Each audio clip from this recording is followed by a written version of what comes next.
If you've ever been unlucky enough to catch one of my streams, then you should know by now that I enjoy talking about things no one cares about for an absurdly long amount of time. So how about I talk to you about the mostly forgotten Walt Disney World Quest Magical Racing Tour game for about, I don't know, how about like an hour and 10 minutes-ish? Does that sound good to you?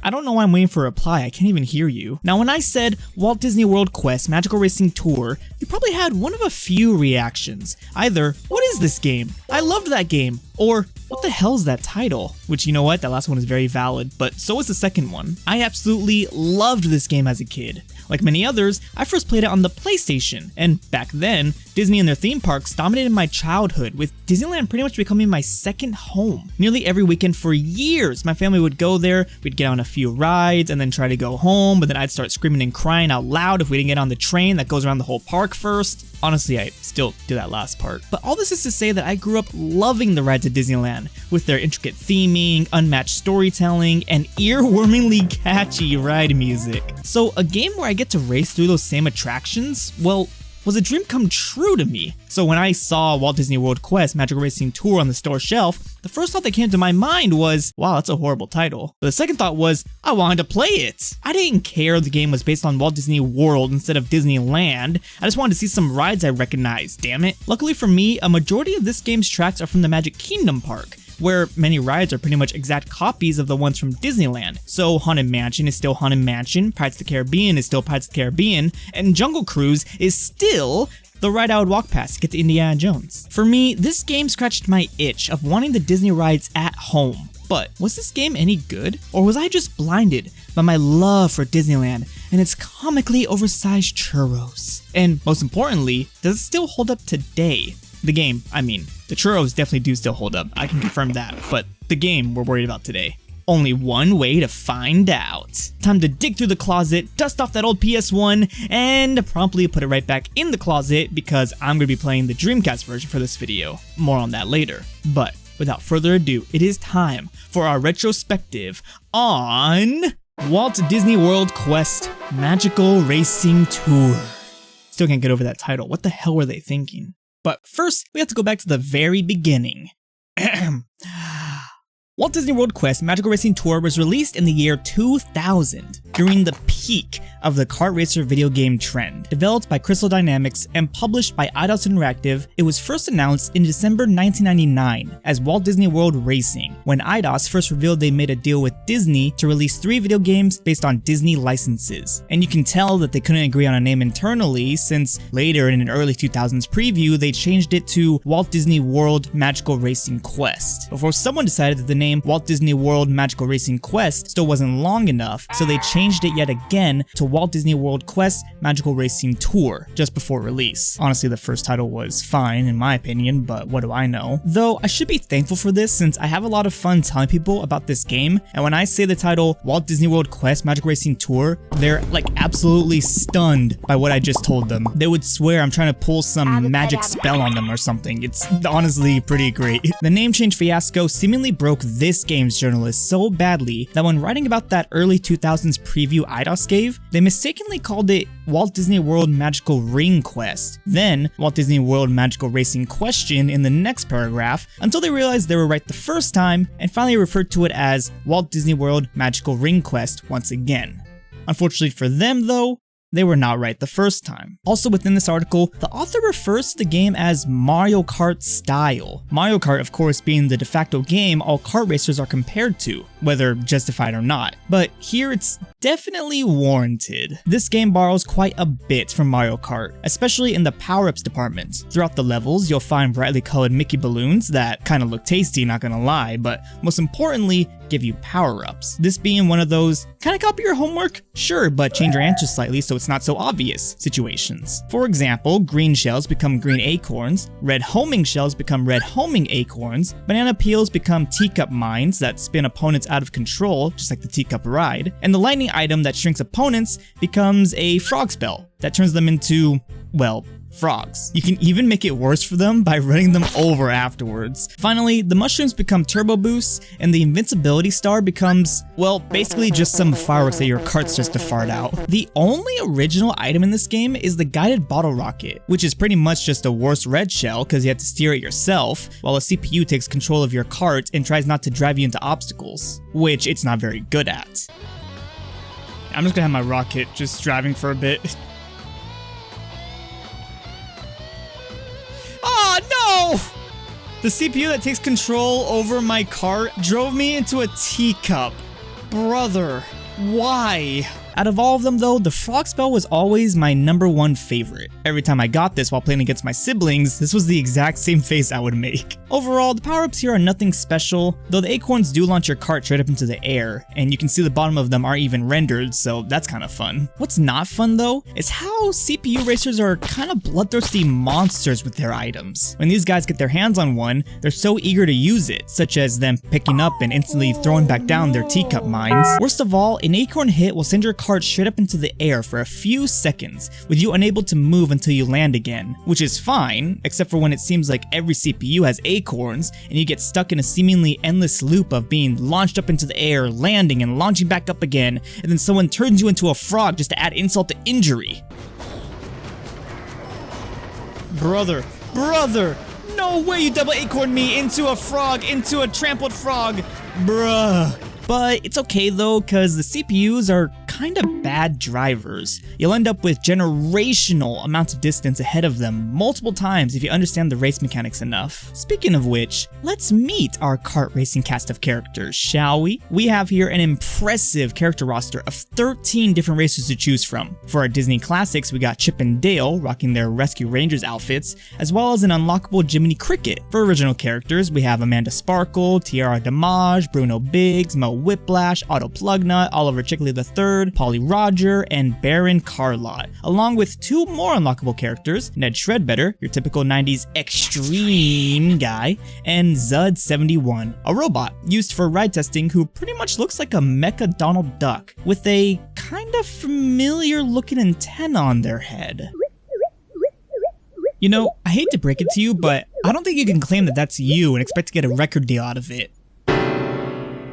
For a simple kart racer, these original characters are actually quite charming. I honestly think they could have been used in other things outside of this game. Maybe a, I don't know, Disney fighting game perhaps. Each character is very visually distinct from one another here, thanks to most of them having an attraction or park they love most, and where their visual designs take inspiration from. Some notable ones include Baron Carlot, Haunted Mansion, Polly Roger as Pirates of the Caribbean, Mo Whiplash, Big Thunder Mountain, Otto Plugnut, Test Track, and Zud71 with Space Mountain. Yay! Honestly, if you're curious, I'd say go read their bios in the manual to learn more about these guys. You'll be surprised what you find. Like, I always thought Tiara Damage was middle-aged, but she's only 13 years old, cosplays as Disney villains, and is also friends with Baron Carlot. Oh, that's kinda cute. On the flip side, one look at Bruno Biggs and it's obvious that he's a big fan of Mickey Mouse, but the manual kind of implies he's a bit of a stalker. Bruno Biggs is a big fan of the world's most famous mouse. The more he's at the Walt Disney World Resort, the closer he can be to Mickey. I'm sorry, what? Now, with introductions out of the way, let's get into the meat of this game. For this retrospective, I'm going with my childhood favorite, Baron Carlot, an obvious reference to famed old school horror movie actor Boris Karloff, but I always refer to him as Drake from Animal Crossing. Also, sorry, during editing, I thought of this really funny joke. Well, it's not really all that funny, but I'm gonna do it anyways. I apologize, so here you go.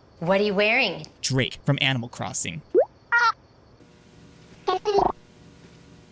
Much like the beginning of Ocarina of Time, the game starts off following a fairy as it flies down a recreation of the Magic Kingdom's own Main Street, USA. And honestly, for an early era 3D game, this actually looks pretty accurate. After flying past our cast of characters and a runaway horse trolley, we meet up with Chip and Dale as Jiminy Cricket floats in Mary Poppins style to welcome us to Walt Disney World. Welcome to Walt Disney World. Here at the main menu, you can select from 3 different modes to play. Adventure mode, the game's main bread and and butter, versus mode, where you're racing against another player, or 3 if playing the Dreamcast version, but this mode removes all the CPU racers, kind of lessening the fun. And finally, you have time trial, your standard beat your best mode. Best mode? God damn it. And finally, you have time trial, your standard beat your best time mode. No need to delve deeper into it. In order to unlock everything the game has to offer though, you'll have to play through the adventure mode. We kick off adventure mode with a heavily compressed FMV, a hallmark of this era of games. This FMV serves to set up the story of why Disney Security is allowing a group of cosplayers to race go-karts through these famous attractions. Also, Jiminy here's got that creepy early CG character thing where the mouth just has too much movement. Gives me Twisted Metal 4 vibes, ugh. A long story short, there's this fireworks machine that fires off, you guessed it, fireworks. Chip and Dale trespass backstage, get too close, and accidentally drop their acorns into it. Well, Dale drops acorns into it. Chip did nothing wrong, but still got blamed for it as well. Thanks, Dale. With their acorns stuck, the machine rattles and explodes into 9 pieces that scatter across the Walt Disney World Resort, and it's your job to go collect them by competing in races set across the different Disney World attractions. Now, I could be a real jerk here, poking holes in the plot of a children's kart racing game, but I mean, honestly, what's the point? The story is just an excuse to race on your favorite Disney rides, so who really cares about it? Speaking of rides though, after choosing a racer and setting your creative 3-letter name, sorry, I'm just thinking of the edit I'm gonna do there, of the Pooh name. Oh god, I'm a child. A mini rendition of It's a Small World After All brings you to this level select screen. Here we see the 4 parks within the Walt Disney World Resort: Magic Kingdom, Animal Kingdom, Disney Studios, and Epcot, each with their own attraction-based tracks to play on. Except Epcot. Epcot doesn't get a track. Instead, the park's staple attraction, Test Track, has been used for a bonus event stage, as the manual likes to call it, alongside Typhoon Lagoon, a water park, and Disney Studios, a park. We'll come back to these bonus events later. Finally, to wrap up our confusing collection of levels, we have Blizzard Beach, another water park, but this one is a full-on racetrack, not a bonus event like Typhoon Lagoon was. The game tasks you with completing challenges on each course to beat adventure mode and unlock everything the game has to offer. The challenges include winning first place for a firework machine part, collecting all 8 fairies in a race, winning first place again for a first place pennant, and finally collecting all 8 trophies scattered throughout a level in a special trophy challenge, requiring you to completely master a track and its shortcuts to find them all. Does all that sound repetitive to you? Well, that's because it is! Though, if you're efficient, grabbing all 8 fairies and grabbing first place at the same time, you can beat each track in about 3 runs minimum. With our first level selected, the game now begins. Let's start off with the wildest ride in the wilderness. Big Thunder Mountain is a strong start to this game. The wide track gives you enough room to learn the controls, and you'll instantly learn how the shortcut ring mechanic works since they're so hard to miss. This level is pretty much a pseudo-tutorial. With a beautiful sunrise to start the day, the stage begins within a quaint little western town complete with a happy little dancing cactus, sitting right next to the town's graveyard. But look at how happy that cactus is. Dancing cacti and a grave site right next to the town. It's very ominous for the first track of a children's racing game. Also here you find this skunk asset that is seemingly reused a lot in this level for some reason. Speaking of animals, this course also features the famous goat with a stick of dynamite in its mouth. Don't ask me why he likes the dynamite so much, I don't know. Levels in this game use each attraction's respective music you'd hear in the parks, where applicable, at least. With Big Thunder Mountain, the attraction doesn't actually have on-ride music, so the game instead uses a rendition of the Buffalo Gals song that occasionally plays in the ride's queue, as well as sometimes playing throughout Frontierland, the area of the Magic Kingdom park where the ride is located.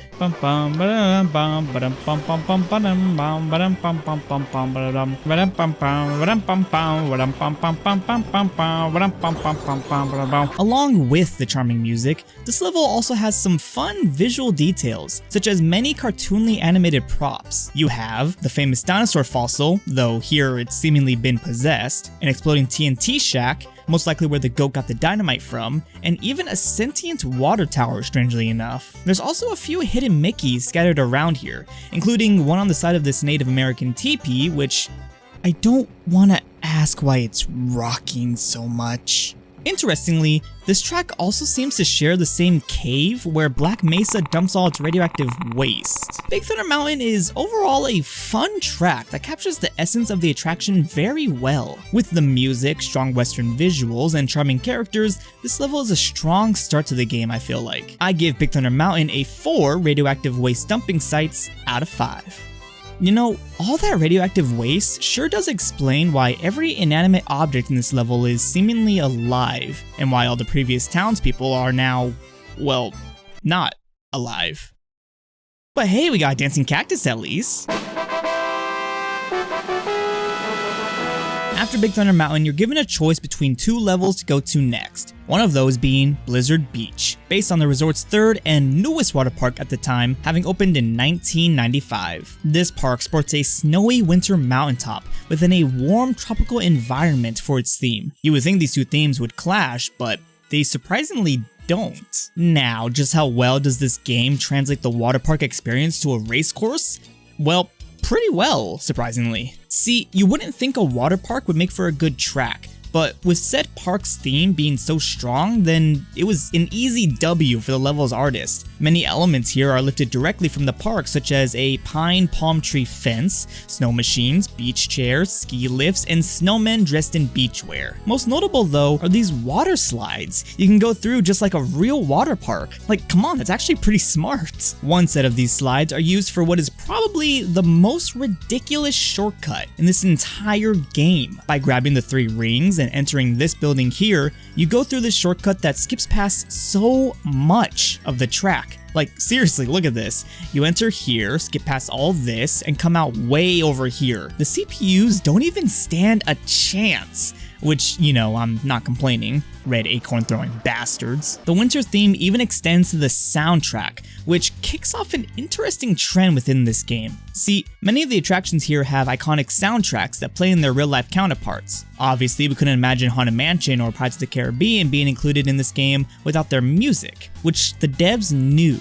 But what about the rides that don't play music? What do they do for those? Well, they either made an original piece of music for the track, or they, borrowed music. Seeing as how it was developed by Crystal Dynamics, this game borrows from their previous game releases. This level in particular reuses the song Totally Scrooge from Gex 3 Deep Cover Gecko. Though the song was slightly altered for this game, just barely. The song is still, for the most part, just a rendition of a bunch of Christmas songs, which I guess technically makes this a Christmas level. Even more reason for me to love it.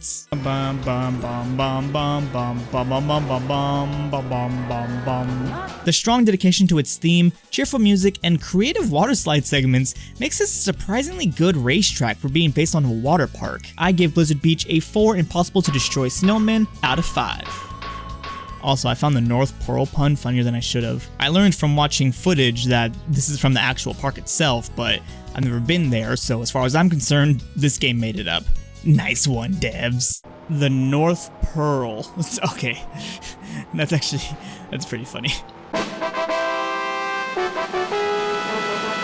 Heading on over to Disney's Animal Kingdom, we have Dinosaur. Now, I immediately want to comment on the music here, because from a composition standpoint, I actually really like this music. Once again, the song is lifted from a previous Crystal Dynamics game, specifically the Prehistory Channel theme from Gex Enter the Gecko. This song is so good though that I don't even care. It starts off with a pounding drum loop and occasional stomp hits. Then a woodwind instrument with its haunting melody is thrown on top of the madness. Some of the percussion drops out as this ominous cinematic horn section crescendos before looping back to the beginning and builds up again from there. And those drums like really give this song like a ton of energy. And the home chanting in the back. Oh, and there's also gonna be another lead that comes in actually pretty soon here. Like a big triumphant, like, brrrr. Yeah, see, I told you. I mimicked the sound of it perfectly. It goes, bro. Such a strong piece of music, and honestly makes me want to play the Gex game just to hear it in another context. But of course, what good is great music if the track itself isn't up to par? How does this level play? Well, it ain't half bad actually. About as basic gameplay wise as you can get, which isn't a bad thing inherently. The level's simplicity means you're able to appreciate the nice visuals. The course starts off with a very cool time travel effect, leading to these very impressively animated dinosaur models and an otherworldly purple haze skybox, making for a strong prehistoric feel. I just wish we got to see more of this skybox. From here on out, the sky is pure black, and a majority of this level is in this forest area where trees block it entirely. Which, sure, gigantic trees and foliage add to the prehistoric feel, but gosh, that sky was so pretty to look at. Just like this section, where a looming volcano casts a fiery glow over the environment before you drive underneath it. Or the calming purple walled cave that holds these dinosaur fossils, serving as a chilling reminder of the ultimate fate of these creatures. And seriously, can we appreciate the dinosaur models some more? Like, sure, they're no Dino Crisis or The Lost World, but for a Disney licensed game, these are surprisingly well done. Each of the dinosaurs comes straight from the ride itself. Oh god, now here comes the part where I had to pronounce the names. Parasaurolophus, Carnotaurus, Sierradactylus, Oleoramus, Saltosaurus, who we drive underneath their legs before coming around a turn to apologize to their face, and the Styracosaurus, set against an extinction-level meteor shower, serving as the finale before you travel back to the future. Once again, the music, visuals, and a solid track design makes for a pretty great course. I really don't have much to complain about here, though I do find it a little funny that instead of a final confrontation with the ferocious Carnotaurus like we do in the ride, we instead got a cute and cuddly Styracosaurus who kinda just stands there. Anywho, I give Dinosaur a 4, he's just standing there menacingly, Styracosaurus out of 5. Man, I sure hope this streak of strong racetracks continues and doesn't hit an unfun roadblock. Man, that'd be a shame. A few times throughout the game, after you've completed a set of 3 tracks, you play one of those bonus event stages we mentioned near the start of the video. These put you into an empty arena with no opponents and no power-ups. Your goal is to collect 30 coins before time runs out. Now, I won't mince words here, I really do not like these levels. They really bring things to a halt gameplay wise. Imagine in Mario Kart, right? You play through one of the cups, and after the final race, you suddenly have to play a completely unrelated coin collection mini game before you can continue to more races. That's pretty much what these feel like. In adventure mode and many car racers, you need to drive really fast. Each track here even has challenges revolving around it. Win first place for the machine part, and again to win the first place pennant, or race through tracks to collect trophies before time runs out. It's a racing game. You need to drive fast. But in these bonus events, you just collect coins within a time limit, which adds some pressure, sure, but instead of the more intimidating 3-minute limit of the trophy challenge, you instead have a generous 4-minute timer to drive around a small arena. The trophies have a large hitbox, making them really easy to collect while still barreling down the course. The coins, on the other hand, are very tiny. Scatter them throughout an arena with an incredibly generous timer, and these stages just boil down to you lightly tapping the acceleration periodically to slowly drive around and carefully grab each coin, which to me is uninteresting. And if that wasn't bad enough, you'll often have one coin left to find but have no idea where it is, having to drive around an empty arena looking for it. Our only hope here to save us from boredom is the level design. So, how does each one fare?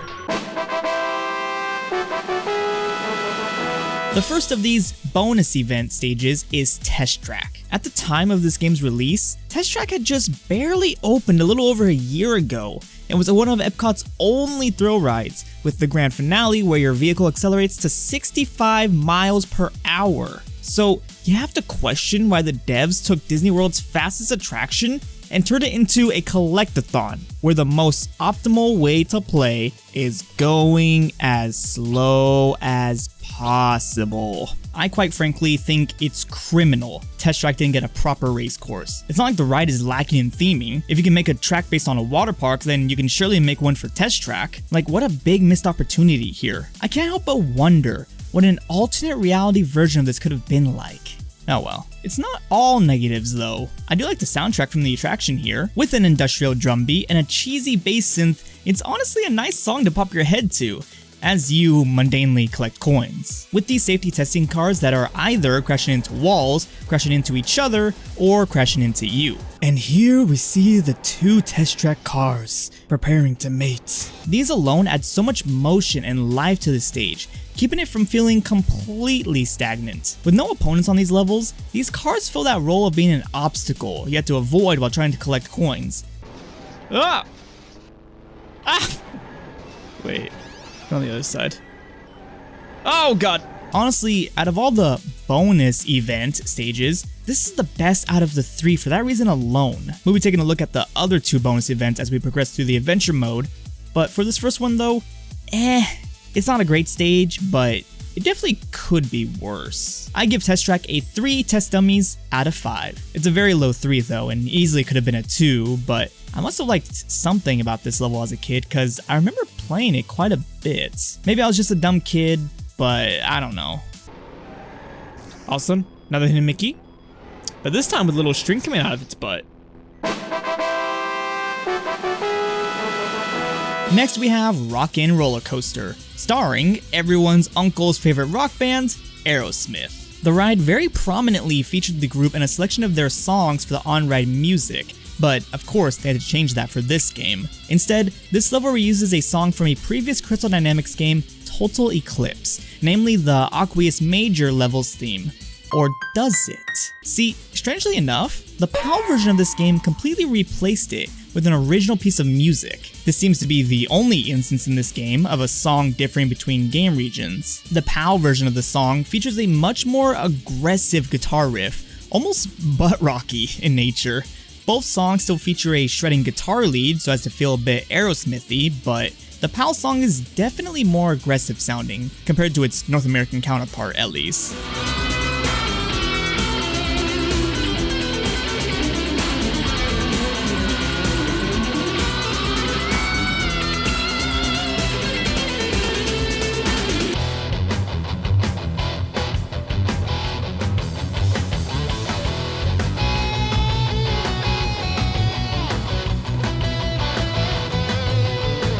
Personally, I like the PAL version more, but honestly, they're both good songs. This level also shares a lot of DNA with another coaster-based stage in this game, Space Mountain, with a lift hill sequence near the start, and many sections having this steel coaster track motif. Many visual cues from the original ride itself are here, such as the sign telling you to casually speed, the VIP parking canopy, and very accurate recreations of the neon signs throughout the ride. Seriously, these are like one for one. Disney must have handed over the original artwork for use here, cause you know getting clear reference photos of those while going nearly 60 miles per hour in low light would have been impossible for 90s era cameras. Also, my favorite sign here is the giant donut.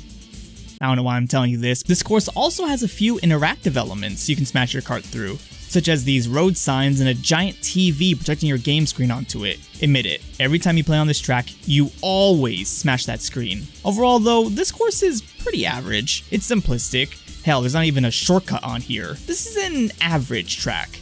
Not amazing, not horrible, just average. I give Rockin' Roller Coaster a 3 TVs to smash through out of 5. Okay, so here in the script, I wrote a note to myself that says add joke, but then I never added one before recording this, so I guess I need to improv now. Or not. I could just decide not to. Yeah, screw it. Let's just not make it a joke here. Let's just go on to the next one. We've finally reached the track that I've been most excited to talk about, the Haunted Mansion. Not only is it by far the greatest level in this game, but also because of a little bit of insider knowledge I'll share later. You know, real exclusive stuff you won't find anywhere else, so keep watching. Also, like and subscribe, do that as well. But first, the course itself, and oh boy, where do I begin? I absolutely love this track. More than any other, it doesn't just recreate the look of the ride, it recreates the whole experience. Whereas most courses take the attraction's theme and build a level with it, and some recognizable scenes or characters here and there, this level is straight up just the Haunted Mansion. A near one-for-one recreation of the attraction as you'd experience it, and the closest this game gets to letting you drive through the rides. So, board your doomed buggies everyone, it's time for a ride through. You start with the ominous creak of the mansion's front gates as they swing open. With the mansion looming over you, you enter the ride queue and into the foyer, passing the decaying portrait of Master Gracie, which also has a shortcut in it. You enter the famous stretching room, adorned with 4 unassuming portraits that reveal the subject's cruel fates as the room's walls and ceilings stretch. From here, we head through many iconic scenes. The library, ghost piano, endless hallway complete with floating candelabra, dude stuck in a coffin, the corridor of doors with the cozy little tomb sweet tomb picture, evil grandfather clock, Madame Leota's seance room, ballroom with beloved ghosts like the old lady, birthday cake blower, the dancing couples who spin like crazed Beyblades here, organ player with mini ghost heads coming out of the top of it, 2 dueling portrait guys, and the chandelier ghosts. Upstairs we find a fork in the road. We can either continue down the hallway on the left, or hang a right to sprint down the balcony with a ramp at the end of it, sending us through the air and through a false wall on the other side, acting as a mini shortcut. Fun fact, the PlayStation version has no boost pad on this ramp, but the Dreamcast version does, probably to fix issues of players not clearing the jump. Through another false wall down the left hallway this time, you can find a hidden path where you are almost guaranteed to bump into every wall in sight on your way to the attic, where you're bombarded with ghosts popping out of their boxes to jump scare you and try to hide back in their box before you run over there and give them a smackdown. Sorry, I've got some beef with these guys. No, they don't scare me. I don't know what you're talking about. An ominous beating heart echoes throughout the attic before you lock eyes with a ghostly bride, and you get so spooked you jump out the attic window, pass by the groundskeeper, and into the mansion's graveyard, where ghosts and singing bus perform the attraction's theme, Grim Grinning Ghosts, and also meet a shy little Reaper ghost hiding inside a crypt. I love this guy. Always been my favorite part of this ride back at Disneyland. What do you mean he's gone now? Replaced with a candelabra? Oh, zud damn it, Disney. It wasn't hurting anyone. Man, well, anyways. We pass the hitchhiking ghosts in the mausoleum along with little Leota being little and wrap back around to the front gates. Phew. Man, what a long-winded way of saying it's just like the Haunted Mansion. But that just goes to show you how well recreated this ride was. Every scene is here, and you even get to go down the endless hallway. How cool is that? For many Haunted Mansion fans, that's a dream come true right there. A dream I've only ever lived out through this one Gary's Mod map back in the day, and my reward there for walking down the endless hallway was a Hatbox Ghost jump scare. Overall though, I absolutely love this stage. It's a beautiful recreation of the ride's arguably very best version, still having the shy Reaper, attic pop-up ghost, and the mysterious glowing-eyed attic bride. And not that Constance Hatchaway piece of crap. It's honestly beautiful, the attention to detail there is here. This is the gold standard for how levels should be in a game like this. A love letter to the very attraction that it's based on. I give the Haunted Mansion a 5 floating candelabras out of 5. Even though those candelabras replaced my shy Ghost Reaper friend. The depth of this track not only made a solid course with a good amount of fun shortcuts to find, but also a beautiful love letter to one of Disney's most beloved attractions. Seriously, well done to the developer. Speaking of developer, how's about now I let you in on that little bit of insider knowledge I've been holding on to? Does that sound good to you? Once again, I don't know why I'm waiting for a response, still can't hear you. So back in 2023, I was streaming Stardew Valley on Twitch when one of my regular chatters at the time stopped by and we started talking about retro games. Just like any other sane person, I'm sure, I started yapping about Walt Disney World Quest's Magical Racing Tour. Luckily for me, the unnecessarily long title didn't make their heart stop beating for a moment, like it does for most. Instead, this recalled a memory of theirs, of some secret information they were able to share with me about the Haunted Mansion level. As far as I can tell, none of this has been documented anywhere online, so I'm about to share some exclusive information with you. Why? Because I like you a lot. I'll be showing screenshots from an archive of the stream VOD to prove this conversation even happened in the first place, as well as blurring the chatter's username since I don't want to share it in a public forum like this without their consent. I actually haven't even seen them in years, so I can't even ask them for it. But I hope you're doing well though if you're watching this. From here on out, I'll be referring to our chatterer as John. But anyways, John said they worked at EA for a bit on Tiger Woods PGA Tour 09 for the PSP and PS2, before then working on the browser game Tiger Woods PGA Tour Online, where they worked alongside one of the environmental artists for Walt Disney World Quest's Magical Racing Tour, specifically the one who was assigned to develop the Haunted Mansion track. According to John, this dev shared a bunch of secrets with them, secrets that, unfortunately, John admits they forgot most of since then, except for two really interesting ones. First, and I can't believe I never noticed this, but yeah, the track is shaped like Goofy. I mean, look at the minimap. That's straight up just Goofy's head. I mean, no wonder the track has a bit of a weird layout at times. Bro was just trying to draw a hidden Goofy. But that's not all. The dev told them about these two portraits, just after the library scene, of a man and a woman in wedding outfits. There are many portraits in this level, all of them taken straight from the actual ride, except these two. And if we compare them to the others, it's very obvious that they don't match the visual style of them at all. They almost look like real photographs, just heavily pixelated.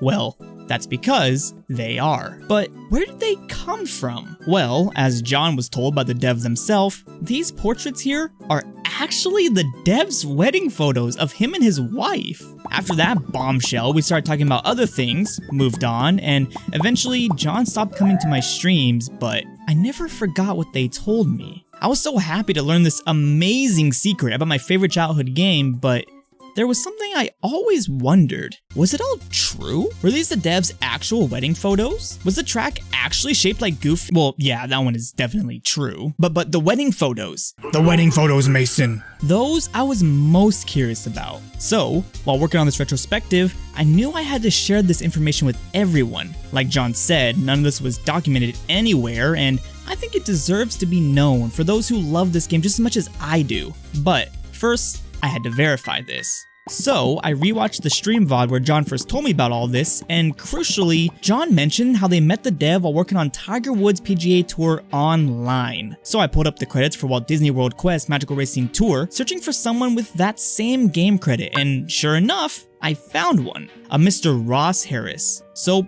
there you go. Case solved, right? No. See, confirming that he worked on both games was great and all, but I needed proof that he worked on the Haunted Mansion level specifically. So I clicked on a link that sent me to his LinkedIn page. During my search for our Haunted Mansion developing culprit, I figured I could check the LinkedIn pages for each one of the game's credited artists. Unfortunately, I quickly discovered not all of them had a page, and those who did mentioned they worked on the game but didn't elaborate further, which of course they had no reason to. So if Mr. Harris's LinkedIn page continued this trend, then I was worried that I would never figure out who developed the Haunted Mansion level. I navigated to his experience section where he lists that Tiger Woods online game from earlier. We were on the right track. I cautiously scrolled down further to find mention of Crystal Dynamics, and most importantly, seeing if he lists his credit for Walt Disney World Quest's Magical Racing Tour. But if he doesn't elaborate further than that,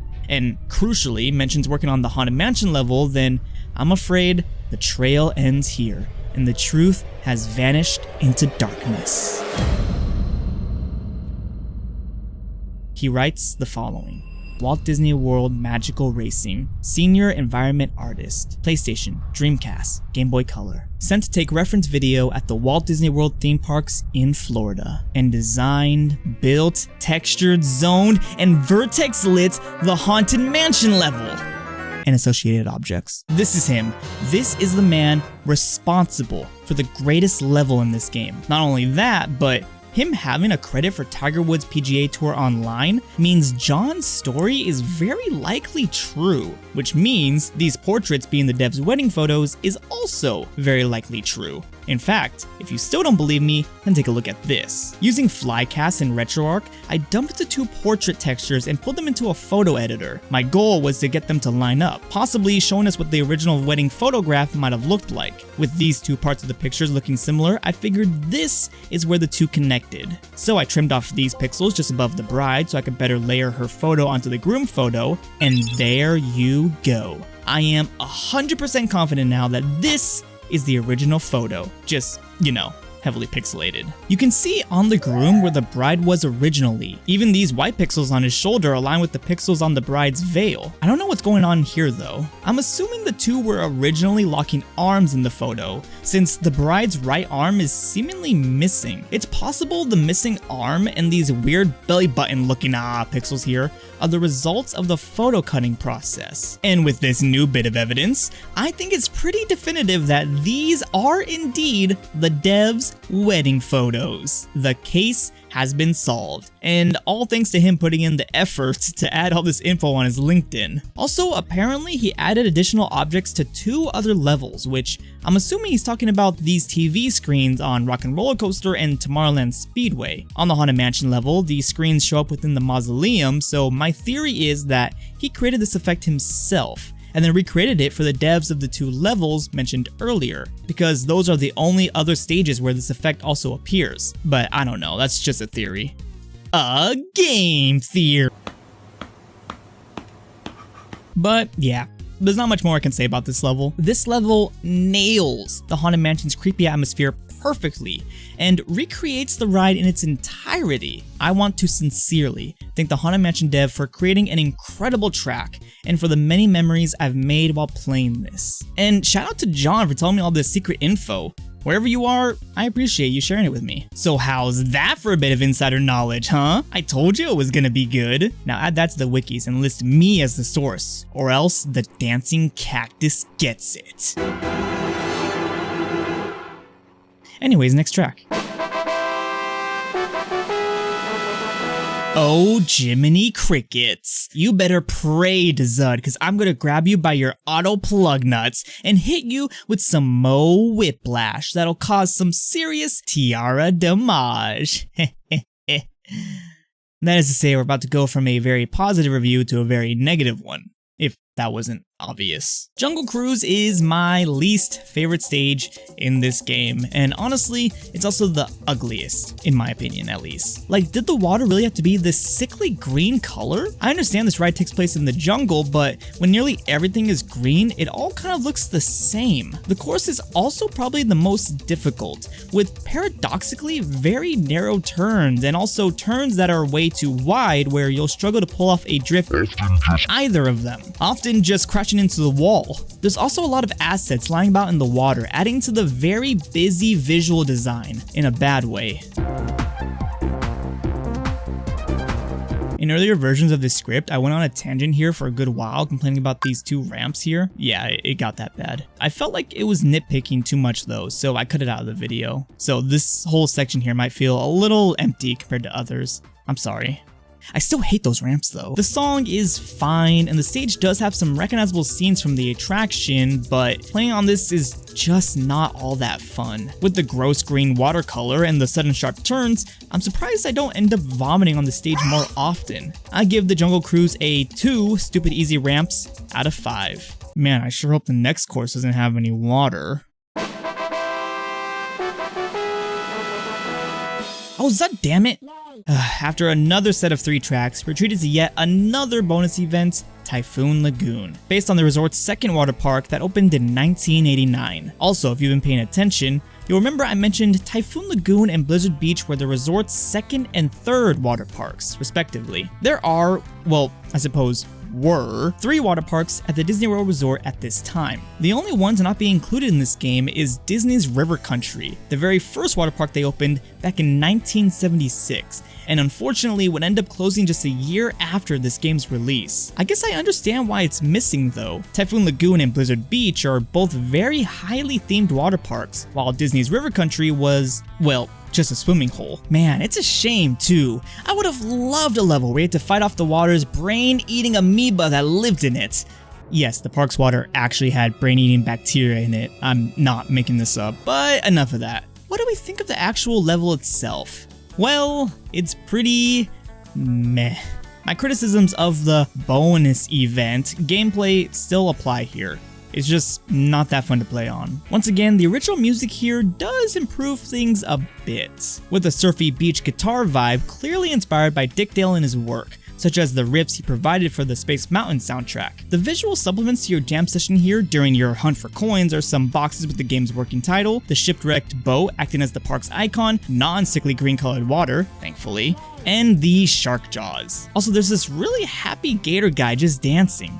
Look at him, he's dancing. He's dancing. Honestly, this level's slightly below Test Track, personally, but still, it's not the worst. I give Typhoon Lagoon a 2 dancing gator guys out of 5. I wonder who's gonna tell him that his gator friend at Blizzard Beach died from a horrible skiing accident. Well, it ain't gonna be me.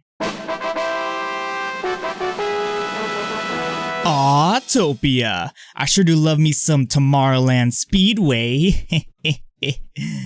So the joke there is that Tomorrowland Speedway is a joy to race on. Probably the easiest ride out of all of them to adapt for a kart racing game, since the ride is just about racing. The only thing missing here is the kid driving their cart into the back of yours while you're stopped. This level here plays my favorite piece of original music for this game. An acid bass riff plays, layered with shakers and breakbeat drums add energy, with many different funky sounding synths each popping in for a bit to riff until this beautifully chilling one comes in with a little catchy harmony. My absolute favorite part right there. Oh my, what a wonderful piece of music. It stands out so much too, in a good way, from the other songs in this game, because to me this sounds like a real song from a real video game, which, like, I know it's from a real game, it's from this game, but see, like, when I say real, like, I mean, it sounds like real to me, because, like, okay, I don't know how to explain myself here. It's a good song, okay? I also like seeing the different Disney World landmarks in the background of this stage. Really gives scale and makes the level feel like it exists within a much bigger world, as if you could actually drive to each of them. You got the Contemporary Resort, Space Mountain, Cinderella Castle, and the creepy Mickey hot air balloon that watches you throughout the parks. You all better be enjoying the park, and don't forget to buy your own personal Mickey Mouse ears before even thinking about leaving. Speaking of Mickey, there's also this hidden Mickey on the side of a hill, though it kind of seems like the ears have shrunk here a bit. There's also some cool animal shrubbery, and this speed limit sign that says 120 miles per hour, which is funny because in real life, the ride barely even goes above 7 miles per hour. This of course doesn't try to reinvent the wheel gameplay-wise, and honestly, it doesn't need to. The music is great, and the track is straightforward and very pretty to look at. No frills to muddy the experience, a definite highlight in this game. I give Tomorrowland Speedway a 4, Mom, the creepy Mickey air balloon won't stop staring at me, out of 5. No, seriously, stop staring at me, you're giving me the creeps. Before starting this retrospective, Space Mountain was my favorite level, but now I can't help but feel like it's kinda outshined by the others. Since the Magic Kingdom version doesn't have music, the level here plays the song from Disneyland instead. Sucks they replaced it in 2005 though, I really love that song. However, the edit of the song they made here isn't the greatest. See, they had to loop it twice just to get over the 2-minute mark, creating this awkward moment where the outro abruptly cuts back to the beginning, then letting the outro play in its entirety the second time around, which I can't show you because the Space Mountain music gets flagged for copyright. Thanks, YouTube. Like I mentioned in Rock and Roller Coaster, these levels share a lot of DNA. A lift hill taking you up and the steel coaster track motif make an appearance here again. However, Space Mountain trades out the neon signs for planets. My personal favorites being the planet you see as you crest over that first lift hill, and this section where a blood red planet contrasts against the cold coaster steel track. Also, there's a little hidden Mickey on them too. Okay, bear with me. I don't know why I used to think this as a kid, but I always called this part here with this green tunnel and red tunnel as the Xbox and PlayStation tunnels. I guess I saw the green X's on the walls and was like, oh, that's Xbox. Though, why a red X meant PlayStation in my eyes, I honestly don't know the answer to that. I mean, I also got my head stuck in a fence at Disneyland once, so maybe there's your answer for you. I gave Space Mountain a 3 Xbox tunnels out of 5. On to the next track. Wait, we're already done talking about Space Mountain? Yeah, there's really not much to talk about here. The original ride is pretty much pitch blackness with stars, and this course is more or less the same of that. Not really much going on here visually, which I guess is on brand for this ride. I mean, there's some rocks and this little rocket that almost hits your cart. The beginning part is kind of cool. Yeah, it's really all I could think about to talk about here. In the trophy challenge, the trophy that they have here above the ramp kind of sucks, but anything else noteworthy here? No, not really. Well, I guess on to the next track then. Man, if all the other levels took this long to talk about, this video would have been done a long time ago. Hey you! Do you like the Yo Ho, A Pirate's Life for Me song from Pirates of the Caribbean? Well, play this level and you will absolutely despise it. Seriously, if you played a drinking game here every time they say drink up, you wouldn't make it past the first lap and probably end up dead like these guys. Made even worse by the fact that I struggled completing the golden trophy challenge here because the level has many diverging paths that stay separated for quite a bit, each with their own respective trophies to collect. So you're forced to do multiple laps and keep track of which paths you took already because some trophies you have to take the fork in the road, shortly followed after by another fork in the road just to get to. Seriously, I would drive thinking this is the way to the trophy I've been struggling to find, to only see the one I'm looking for is on a completely different path. And I'm unable to figure out how the hell I'm supposed to get over there because I don't know which fork within a fork within a fork to take. I had to make a map just so I didn't fail the challenge and muted the music so I didn't have to hear them say, drink up me hearties yo ho for the billionth time. But with that challenge out of the way, man, I love the different paths on this level. What do you mean I'm a hypocrite? Those were back on the Jungle Cruise level.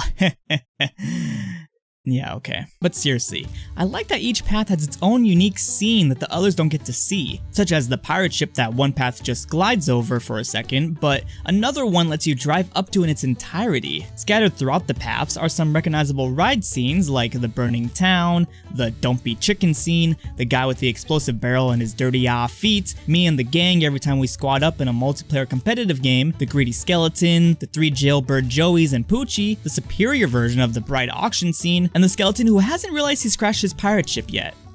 And also that he's a skeleton. Side note, the ramp you take to the jail cell scene is a pain in the ass sometimes. Seriously, it's a full 90-degree turn you have to make, and the ramp is so narrow. You either turn too early and slam into the wall, or turn too late, missing it and say, screw it. The track also has these sections where you're lifted up by what appears to be Tinkerbell's fairy dust, and you fly through the air, but I actually quite like these. They're a creative gimmick and also give you a good aerial view, not that one, of the stage where you could admire how surprisingly pretty it is at times. Also, I found this spot here where you can pretty consistently get out of bounds if you aim to the left of the fence and then back once you've cleared it. Unfortunately though, you can't go too far without falling through the world. There's another spot like that here at that damned narrow ramp.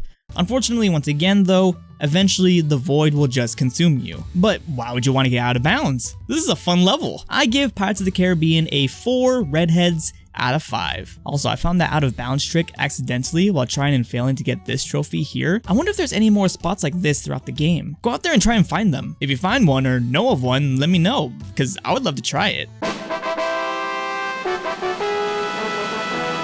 Oh boy, another set of tracks done, another bonus event. And boy, did they save the best for last. That was sarcasm, by the way. The third and, thankfully, final bonus event takes place in the resort's 3rd theme park, opened in 1989. Disney's Disney Studios. Yeah, when this game came out, the park was still Disney MGM Studios, but they can't use the MGM name here since it's a different company, so it's just called Disney Studios. Whereas the other stages in this game have been based on attractions, and yes, I'm counting the water parks as attractions, fight me, the Disney Studios stage is instead just the whole damn park itself. In a game where you race down the hallways of the gothic haunted mansion, across the stars in the out-of-this-world Space Mountain, or alongside the prehistoric creatures of Dinosaur, you also have a stage where you just do donuts in the center of a Disney park. While some may find this as charming or say the level is just fine, I frankly can't help but think it's mediocre. In fact, I would consider this the worst of the bonus event stages. It's not solely just because it takes place within a part of the theme park that honestly has some potential. There's just nothing going on here. No moving elements to add energy, no murderous self-driving cars, no dancing gator guy. Nothing. Unless you count these spotlights slowly moving up and down outside of the arena, the stage is completely static, bland, empty, boring. Even the layout itself isn't exciting. It's just a big box with smaller boxes scattered throughout. Oh, and ramps thrown in so the level isn't too boring. It's so empty with nothing going on that it feels less like you're in the theme park and more like you're in the theme park's parking lot instead. There is literally nothing to work with in this level. But, the mini map looks like a happy face, and the song here is a rendition of Hooray for Hollywood. You know, that song that goes, Hollywood, da da da da da da da Hollywood. Oh, whatever, no one cares. Worst of all though, this is the end of the game. Seriously, this is how the adventure mode ends. See, you first beat 3 courses and play on Test Track, beat another 3 courses and play on Typhoon Lagoon, play another 3 courses and play on this level, and then outro cinematic and the credits. This is the worst level in this game, and a horrible way to end it. I give Disney Studios a 1 out of 5. It doesn't even deserve a quirky rating. But it didn't have to be this way. What if I told you this level could have been much better? But how do you make this level better, you ask? Well, the answer to that question already exists here on this map.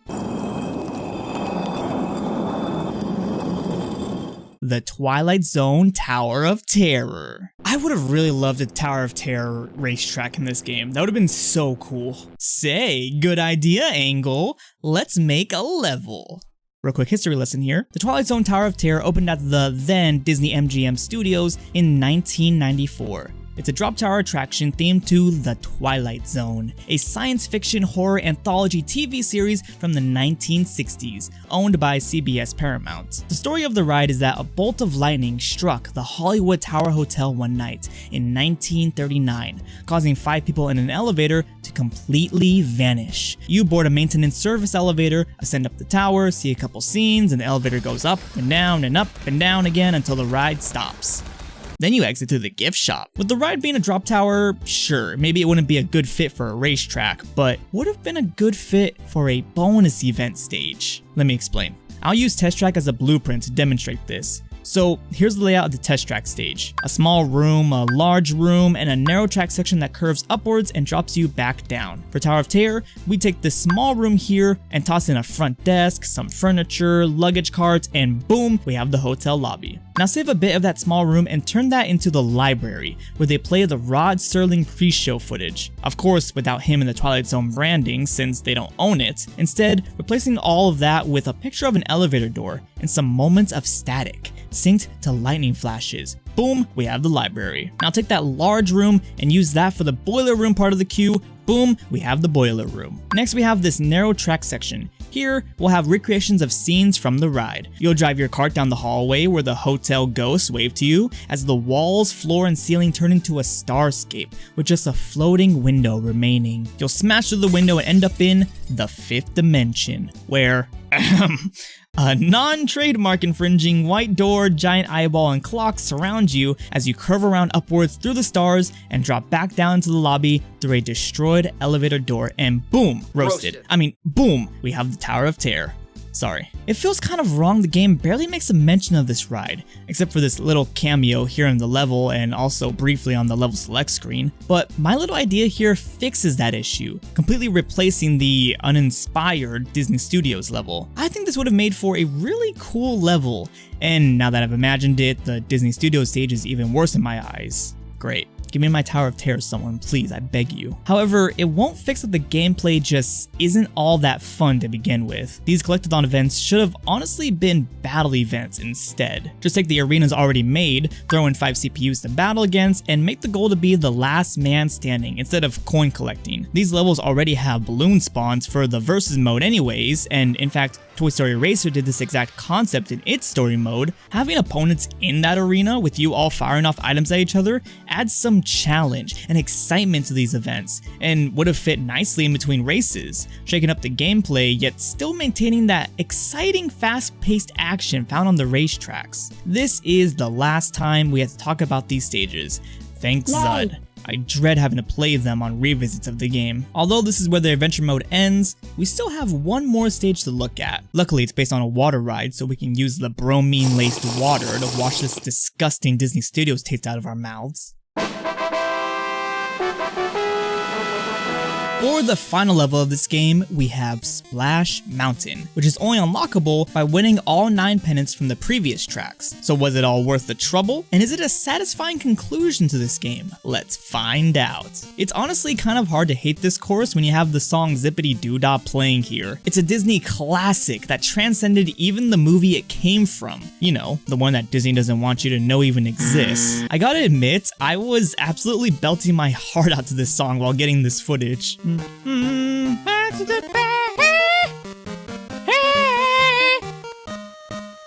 Oh. Strangely enough, this map gives me some Gmod vibes again. Throughout the course, you have flat PNGs of the different animatronics, like in the ride's finale, where everyone's a cardboard cutout here. It's got this charming crudeness of a map recreating Disney rides that you'd see on Game Banana circa 2011. I love it. That said, I don't love how lots of the cave interiors here do start to look a little samey. Thankfully, you have the bright blue sky with an awe-inspiring view of Cinderella Castle, just before the sick drop to cleanse your eye palette, which leads right to the most interesting shortcut in this game. It's unique in the fact that you can't use it until lap 2. Something none of the other shortcuts do. The entrance to the shortcut is one of the first things you see just before the race starts, with it and the final ring to unlock it sitting near the starting line. The other 2 rings you need though are behind you, on the drop leading up to the starting line, so you have to finish a lap before you can use it. Honestly, what a unique concept. A solid track that doesn't end the game off on a gigantic bang, cause Disney Studios already fumbled that, but at least this makes up for it. I give Splash Mountain a 3 zippity doo dahs out of 5. Also, I really like destroying the building supports here. What can I say? I'm a simple man. Okay, jump scare warning. Disney Studios. I know, I'm sorry I have to bring back bad memories like that, but we gotta rewind back here for a second for the game's outro. Ahem. So, with the final firework machine part collected, the machine is repaired and the fireworks once again light up the Walt Disney World skyline, as our wacky cast of characters pose together for an awkward family photo, and hey wait, something's not right here. Oh well, don't question it. The credits roll presented as pages in a storybook, where the names of everyone involved with this game all appear. Hold up, the game director is Glenn Schofield? What? The Dead Space and Press F to pay respects guy? Okay, that's a connection I wasn't expecting. Also wasn't expecting to see a Gerald G money either. Huh. I was shocked to see this many well-renowned voice actors here. In my defense, you don't hear much from them, just some cheers and grunts. So I wasn't expecting an A-list cast, but I guess I should have. Crystal Dynamics really went all out to make an authentic rendition of Disney's most beloved attractions, and most importantly, a decent kart racer to be enjoyed by many Disney fans for many years to come. Sure, some tracks are weaker than others, arguably because some of the rides are more difficult to adapt, but still. Walt Disney World Quest Magical Racing Tour is a fun and charming game. More than that, it's a time capsule of the Walt Disney World resorts at the turn of the millennium. Many attractions featured here have since either been changed slightly or completely replaced. Notable examples being Rock and Roller Coaster switching out Aerosmith for the Muppets, Splash Mountain's retheme to Tiana's Bayou Adventure, Test Track having 2 whole rethemes, and especially Dinosaur becoming extinct just recently to make way for an upcoming Indiana Indiana Jones ride. R.I.P. That's what makes this game special for me and many others. It's nostalgic because we grew up playing it, but also because it preserves the parks exactly as they were at the time. And here is where they remain, completely untouched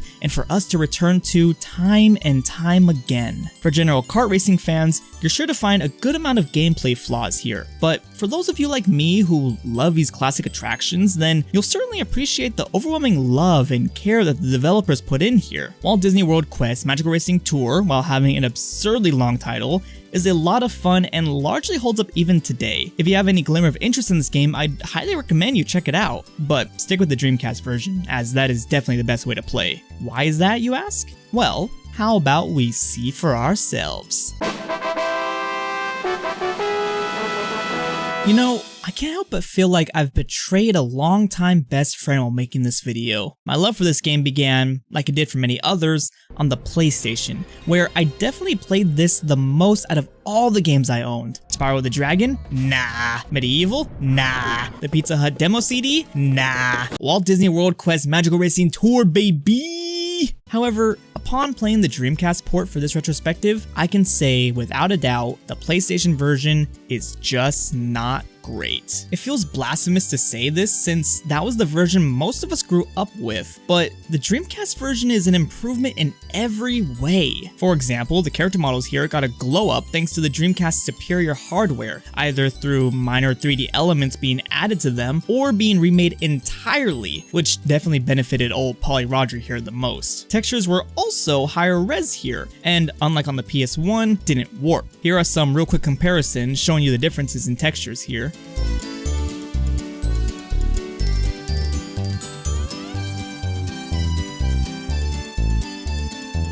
Pair that with better audio quality, tweaks to some levels, and better frame rates overall, and the Dreamcast version serves as the game's unofficial greatest hits edition. If you're going to be playing this game for the first time, I'd say go with that version above all else. Now, some of you may be thinking, heh, no siree, Bob. The easiest and most visually superior way to play this game would be the PC version. But oh no, how wrong you are.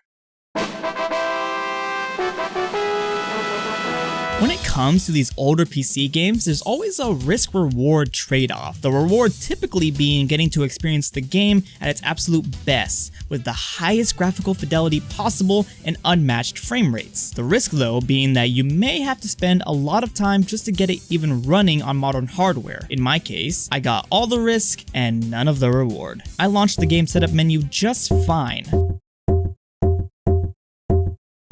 I click install and absolutely nothing happened. Okay, well, how about we ignore the setup menu then and just launch the game's executable? Also, nothing happened. Okay, well, maybe it just needs some compatibility settings. Once again, nothing happened, except a black screen and then a crash back to my desktop. So I finally said screw it and decided to scrap this section of the video. Until one day, I wanted to see if I could rip the textures from it and tried to boot the game up, forgetting that it doesn't even boot for me. But then it booted for me. I literally didn't change anything, but okay. I was greeted with that nostalgic intro sequence we all know and love. I started new adventure mode, and the game crashes. Well, Zud damn it. So I went to PC Gaming Wiki, and thankfully they listed a fix. So after some hacker manning, the game works now, and wow, it is really, really bad. Yes, it's using the highest quality versions of these textures possible, so they do look better. Now you can actually see the test track cart says test on it, but at the same time, there are many visual elements here that are worse than previous versions. For some reason, a lot of transparent textures don't even work here, like the balloon pickups and the energy walls on Space Mountain, for example. Even the really subtle feature of the carts having a part of it color-coded to each of the different characters isn't present here, and that really sucks. UI elements like the ride and park logos and racer icons have seemingly been upscaled here, though it looks like the racer icons suffered a bit from the process and just look worse. What's most puzzling to me though is the PC version seems to be using the Dreamcast as a base, but yet has the problems of the PlayStation version. The texture warping and 3D models all melting is back, and if that's not bad enough, the performance is worse. I played this with an FPS counter and the entire time I never saw the frame rate go above 21 FPS. I'm so confused what's going on here with this port. It simultaneously has the pros of one version and the cons of the other. It honestly kind of hurts my head to even think about how this is possible. In my opinion, don't even bother with it. The massive headache of getting it even running is bad enough already, and the odd graphical downgrades don't help. Hell, I'd rather play this on a Game Boy rather than this poor PC port. What do you mean they made a Game Boy port? Whoa. Nah. You see how long this video is already? I can't talk about a whole nother port here. No. Let's just save that for another video, please. Let's just move on to closing thoughts. Thank you. So what have we learned today? Well, a lot. But most importantly, we learned that despite being the flagship, the PS1 version pales in comparison to its later Dreamcast port. The PC version simultaneously looks better and worse, if you can even get it running, and the Dreamcast version, no one bought. All in all, I quite enjoyed my time coming back to this game. I've learned a lot about it, and I hope you did too. And I hope I've been able to change some people's minds on this game as well. I wonder what people back then thought of it. Well, unfortunately, it seems the general reception to this game was middling at best. Let's look at this GameSpot review and see if we can get a gist of the general consensus of it. This game is one seriously fast kart racer, and that's compelling enough to save the game from its boring characters, harsh, and oddball premise. Disney Magical Racing has you racing about Disney's various theme parks, collecting parts for a time machine. A time machine? It wasn't a time machine. Having to race one track 3 times before you can race another track really kills the gameplay. Well, no, you just have to get first place on it once and then the next track is unlocked. The additional 3 times is just for bonus unlockables. The racing isn't limited to karts. You'll get the opportunity to race in other vehicles, such as a boat in Typhoon Lagoon and a snow sled on the Matterhorn. The Matterhorn? First off, ignoring the misspelling, but Matterhorn isn't even in Walt Disney World. It's at Disneyland. Also, that was Blizzard Beach. The level select screen and even the start of the level itself both says Blizzard Beach. Come on! Some tracks are linear, while others are simply an arena, with plenty of objects scattered about for you to find. I found that I preferred the linear tracks that simply kept you to racing. Agreed. With the exception of Dale, the red-nosed pimp. Red-nosed pimp. Disney Magical Racing has some great moments, good shortcuts, generally balanced power-ups, and a ton of speed. But the premise of the game and mundane object collecting really hurt the gameplay. Yeah, well, you know what, buddy? That is actually a pretty valid opinion. That's fairly spot on for this game, though I do think a little more favorably of it. Man, maybe I really am blinded by the comically oversized churros. Yay! Thank you so much for watching my video. I hope you enjoyed. I worked on this for quite a while, so hopefully you didn't think it was too boring. Let me know if you played this game and what you thought about it down in the comments below. What was your favorite track on it? Also, if you're interested, I also stream every now and then over on my Twitch channel. You can find it through the link here on the screen and in the description down below. If you'd like, you're welcome to come by and say hi. We'd be very happy to see you there. Well, that's going to do it for me here today. Thank you everyone for watching, and I will see you all next time. Take care everybody, and bye-bye.